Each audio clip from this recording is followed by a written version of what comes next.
Markazi Vazirlar Mahkamasining 2024-yil 18-dekabrda qabul qilingan 849-sonli qarorga asosan Navoiy viloyati Xachi Sulaymonova nomidagi Respublika sud ekspertiza markazi Navoiy viloyati bo'limida sud xatshunoslik va hujjatlar sud texnik ekspertizasi yo'lga qo'yish chorasi kiritib ketilgan va shunga asosan 2025-yilning may oyidan boshlab sud xatshunoslik va hujjatlar sud texnik ekspertiza yo'nalishlari bo'yicha sud va huquqni muhofaza qiluvchi organlarga xizmat ko'rsatib kelmoqda. 2025-yil 1-oktyabrdan esa rasmiy faoliyat yuritib kelmoqda.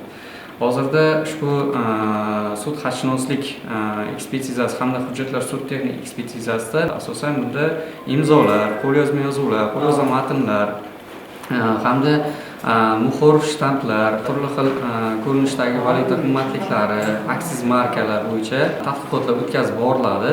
Sud xatshunoslik ekspertizasida asosan identifikatsion savollarga yechim topish kerak bo'ladi. Bunda tekshiruvchi hujjatdagi imzolar kimlar tomonidan bajarilganligi to'g'risidagi savollarga javob berilib kelmoqda.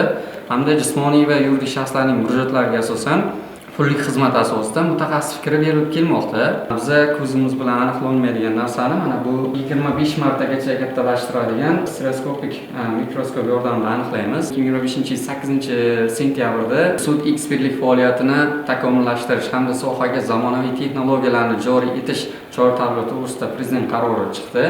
Bu qarorga asosan Respublika sud ekspertlik markazi Navoiy viloyat bo'limiga keladigan har bitta qaror deymizmi, ajrim deymizmi, buni elektron ravishda o'sha sud va huquqni muhofaza qiluvchi organlar tomonidan o'zlarining tegishli bazalariga asosan bizning bazamiz tegishli integratsiya qilingan holda o'sha bazadan yuborilishi belgilanib qo'yildi. Ya'ni 2026-yil 1-yanvardan boshlab to'liq bu ishga tushishi qarorda belgilab ko'rsatib o'tildi.